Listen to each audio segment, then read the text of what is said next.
Our daughter cheated on her ex-boyfriend with some other guys, being arrogant enough to think he would accept it, simply because she is beautiful. He left her and she's been miserable ever since, moping in her room and only leaving when she has to.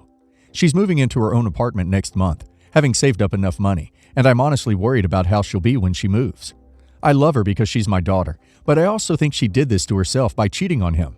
So I think the best thing to do is to let her process this and learn a lesson from it. But then we found out that her ex's father developed heart disease. They aren't doing very well financially, and my daughter actually had the nerve to suggest that we could give her ex money so he would date her again. And my wife is going along with it, saying we have money to spare. How do I get her to realize how ridiculous this is? I just have a feeling it would end up really badly for all parties involved. Let her be miserable. That's what's supposed to happen when we do something immoral, because cause and effect are real. You need to get a handle on your wife, too. Your daughter is 22, not 5, and shielding her from the ever-present reality of cause and effect is likely why she cheated in the first place, and can never help her be a thriving human while it goes on, because she believes reality doesn't apply to her. Holy crap! Not sure who is needing a life lesson more, your wife or your daughter. Please don't do this. It is wrong on so many levels. Your daughter needs to understand the way life works, and hopefully become a better person. If you pay her way out of this, she will expect you to pay her way out of everything, and will, most likely, end up being even more entitled and immoral. Your wife needs some therapy if she thinks this is a good move. As a mom, we all want to protect our kids, but more importantly, we should be there to teach them to be good human beings. I don't think that your wife and daughter are ridiculous. There are some words that come to mind: callous, arrogant, delusional, and despicable, for example. If the ex-boyfriend has integrity, and it seems like he has, he laughs in their faces and never speaks another word with your daughter. How stupid is she, that she thinks that she can buy love after she showed him what a garbage human being she is? So I, male 41, have been married to my wife Sarah, female 38, for 3 years, and we have one child together, female 2, as well as my 2 stepchildren, male 8 and female 6, from my wife's previous marriage to Mike. For some background, I've lived on my parents' old estate since they downsized 6 years ago. I bought it. The house originally had 2 front entrances, though years ago I helped my parents split the property into 2 houses. I usually rent the place out for longish periods to people I know. My best mate lived there cheaply for a year, for instance, but try to keep it clear for holiday periods for guests if I can. In February this year, my wife's ex-husband contacted me as he heard the place was free, and he was moving back to our town for work, so he figured it would be perfect for a year or 2, especially with the current situation. I wasn't totally comfortable, to be honest, but when I mentioned it to my wife, she said it was a great idea, and him finally stepping up as a father, so I agreed to do it. He comes across as a decent guy now, but he was absent as a father and husband when my wife had postnatal depression, hence split, and hasn't been visiting much before this, so I wouldn't call us friends. He moved in at the start of March, and things were fine for a while.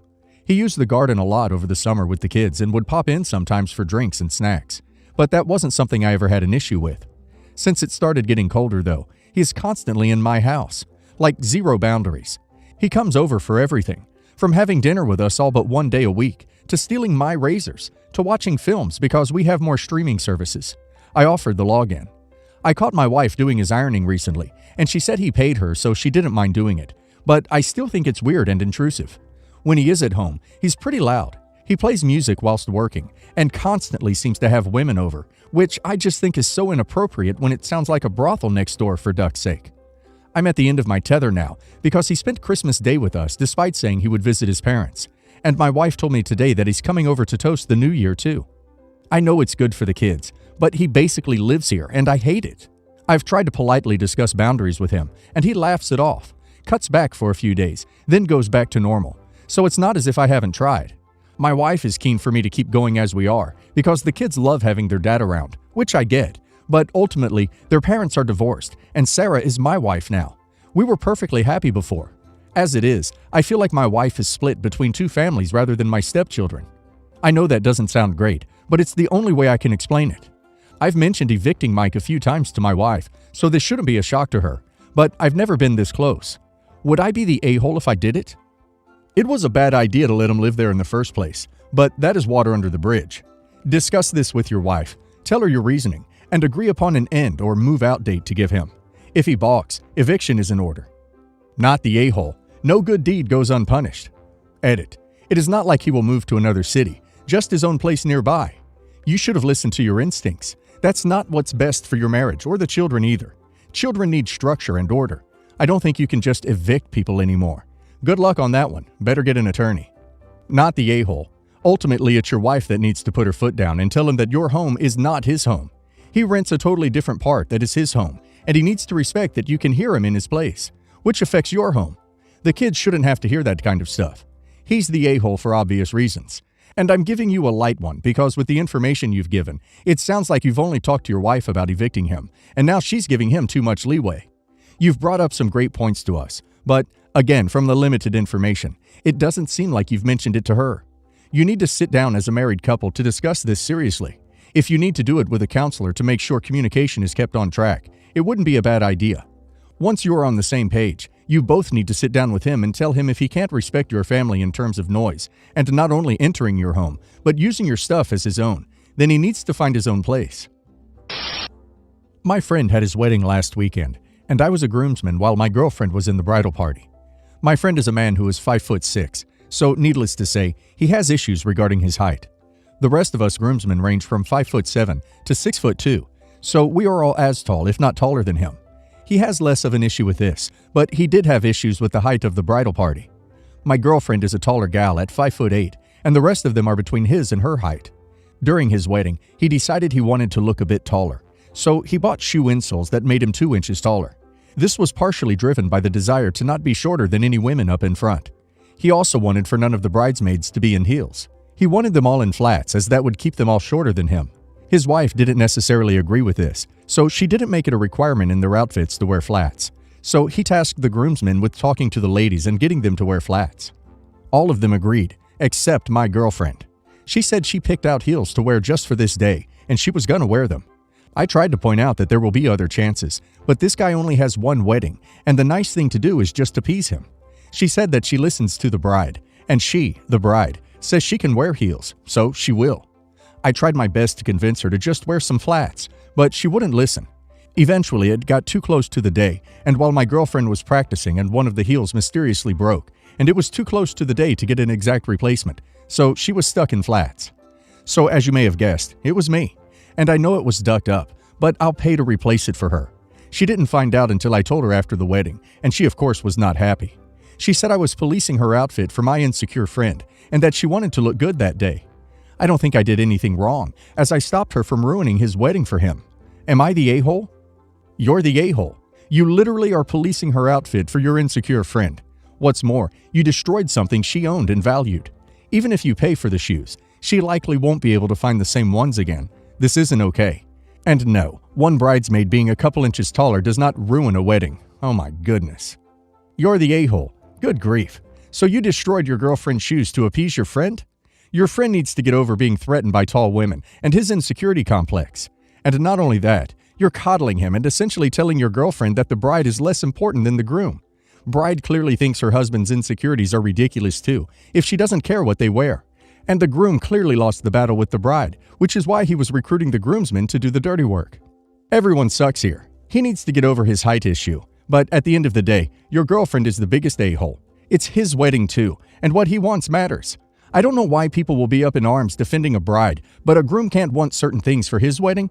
Just wear the damn flats. It's not that hard. Your girlfriend doesn't get to trump the groom. So I decided, female 26, to take a DNA test because I've always had an interest in my heritage and familial lineage, and I wanted to see where my ancestors hailed from in Europe long ago. I wasn't expecting any surprises, as I thought my family didn't keep any major secrets, but I was wrong. Well, the test I took also came with a feature where you could see all your other DNA relatives that took the test, and I ended up finding an unfamiliar woman that shared quite a lot of DNA with me, a little too much to be considered a cousin. I read her bio, and she claimed she was in search of her relatives on her unknown biological father's side. She also claimed that the only thing she knew of him was that he left when she was just a baby. My mom had no idea who this woman was, and that left me with one person, my dad. I connected with the woman's profile, and we started talking, trying to figure out how we're related. I asked her how old she was, and she responded that she's 28, only 2 years older than me. I also asked about her dad, and if she had any pictures of him. Turns out, her mom did, and what do you know? It's my dad. I was pissed off that my dad would keep something like this from me. We're supposed to be an honest, close-knit family, but not telling us that you left your infant child without ever talking to them again and your former lover to parent them all alone isn't honest. I lost my crap on my dad over this, and he denies that he has had any other children with another woman. He even swore on his life that he wasn't lying. But I sent him the picture my half-sister sent me with our dad, and he went on about how that could have been anyone else. It was clearly him, and he was trying to play me down like I'm dumb. That's when I told him that I'm done trusting him, and that I might even cut ties with him. Knowing my dad is a piece of crap deadbeat is one thing, but flat out lying to me about it is another thing. It turns out, Mom didn't even know about this. My mom said, "I think it's messed up that he did that and never told us. But that was years ago and you're overreacting." Years ago, sure, but he completely ignored her existence for many more years and started a new family with another woman.